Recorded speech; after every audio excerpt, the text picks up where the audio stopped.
Hey guys, welcome back to my channel. My name is Seneca and I am a junior at UC Berkeley, and I make all sorts of videos related to college life, studying tips, all sorts of content for college students and prospective college students. So definitely like and subscribe if you're interested in more like that, and just kind of to see my different experiences in college and especially online right now. I thought that because college application season is upon us, like yikes, I would just make a video kind of telling you what I wish that I knew when I was applying to college. So I will put timestamps in the description box below, and you can check those out to get out of this video what is most useful to you. And I hope that you guys enjoy. Thank you so much for watching, and let's get into it. So the first thing that I personally would like to just put out there is that take everything I say with a grain of salt. Again, this is just my opinion and my friends' opinions and experiences, so it's definitely not universal, but I just thought that it could be helpful. Remember that where you are admitted to college does not define your self-worth, because college admissions is honestly a crapshoot, and I wish that my younger self had known that and had been less stressed about being so perfectionistic and chasing a certain thing, when in reality I truly think that I ended up in the perfect place for me. I really think that all of my friends can attest that college is what you make of it, and if you go in with a positive attitude, honestly, that is 90% of it, and you will have a great college experience regardless. So my next tip for just applying to college is to really do your research. I know that it can be really hard because you're probably being, challenged by online school and you have deadlines and all of that, but it's really important to do your research so you know how that college's application itself works, but also once you're admitted, is there going to be a specific program or college that you're in? So I highly recommend going to try to talk to current students, all of that stuff, as well as checking out how that university is set up. For example, my school, UC Berkeley, has different colleges in the larger university, and so there's the College of Chemistry, the College of Engineering, all of these different subject-specific colleges that are really important to know about, because when you apply, you indicate a major, and for some of those colleges, that means that you're declaring your major. And I definitely did not know this coming into college, which honestly was my bad, but that's why I'm telling you, you need to do your research and just figure out if the specific program you're applying to means that you need to specifically declare that major, or if there's any additional documents that you need to submit. Sometimes they'll have you do an interview or a supplemental essay. So it's just really important to know that, and it may seem obvious, but it's just really important. If you're confused and you don't know what to apply to or how that works, just reach out to that college, reach out to any of the prospective students that you might know. You can always go on their campus tours and try and find a student to connect with, because I'm sure they'll be happy to help, and it will reward you when you're admitted to the program that you originally wanted. When you're thinking about who to ask for letters of rec, it's really important to ask people who have seen you grow and mature as an individual, as an academic, and all of that. So that doesn't necessarily mean that you had to have perfect grades in their class. I think that if you can ask somebody who really knows you and knows how amazingly hard you work and just all these amazing things about you, that really does speak volumes. And maybe you didn't do so great in their class, maybe it was challenging for you, but if you can show that you learned from that experience and they can speak to that as well, that is really powerful, because adapting and learning from your mistakes and doing the things that challenge you, even though you know it's not going to be a cakewalk, that is really appreciated. Okay, so this second thing definitely applies a lot more to private schools or any school that requires a recommendation letter. The big thing is ask early and ask often for recommendation letters. A lot of the times you'll be asking your high school teachers or coaches, anybody who's really seen you grow and can speak to your abilities and your talents and just what an awesome person you are. So don't forget to honor their time. Ask early. I did apply to some schools that required recommendation letters. The University of California system doesn't actually require them, but some schools do.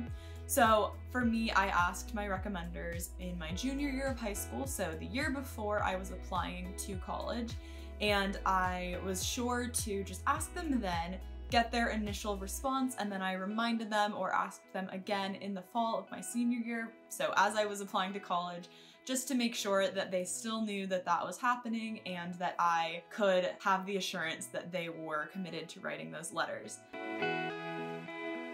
A lot of the times as well, they might ask for other documentation. So it's always helpful to provide your recommenders with your resume, maybe your college essays if they ask for it or if you feel like providing it to them.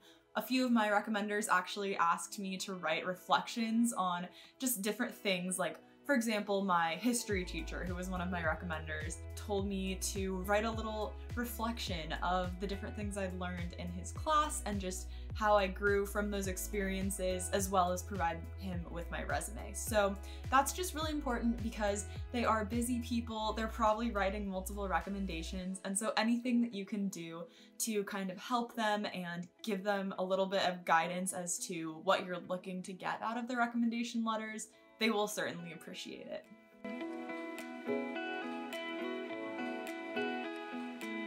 Quick note about essays. The big thing is to show your passions. It can be really hard to figure out what to write about just because there's so many things that make you awesome and make you an individual, but you want to show those colleges your passions, your interests, and how you're going to explore them in the future, how you're going to use them to change the world and to become an alumni that those colleges will be proud to talk about.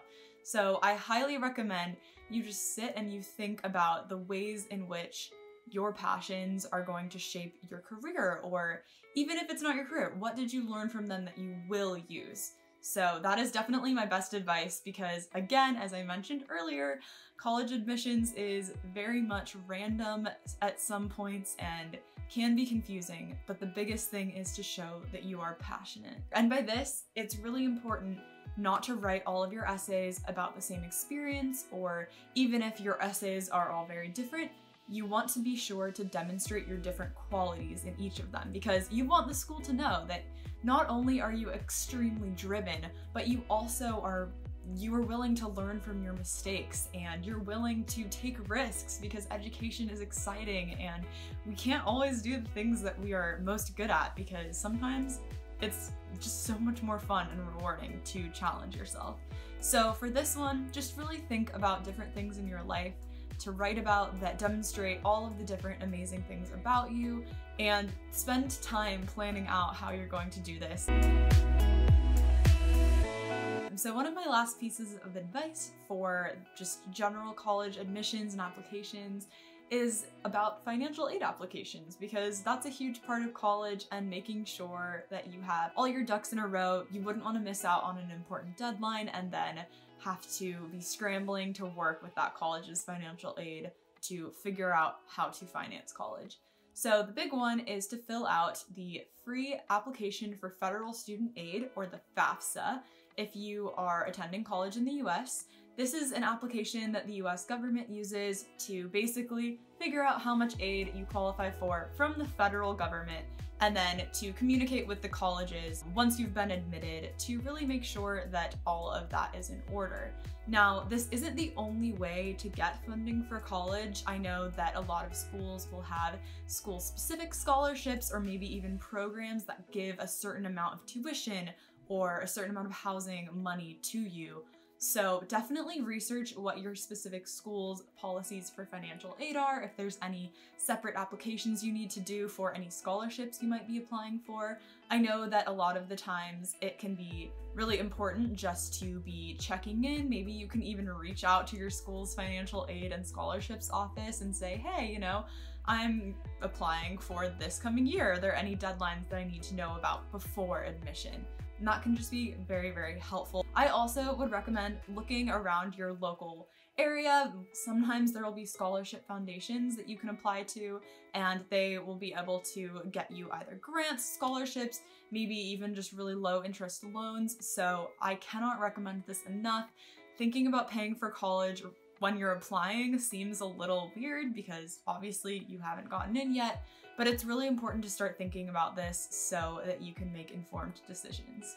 And with that, I am going to end this video. Thank you guys so much for watching. I know that college applications are just an absolutely incredibly stressful time, and I cannot imagine what it is like for those of you applying this year during COVID times. I'm here for you if you need it. Again, feel free to reach out. I know that you all are absolutely smashing your college applications, and whatever colleges or schools, universities that you decide to go to are going to be absolutely so lucky to have you. Thank you again just so much for watching. Don't forget to like this video and subscribe for more college content, tips, all of that studying, motivation, and I hope that you guys have a fantastic week. I will see you guys in my next video. Bye!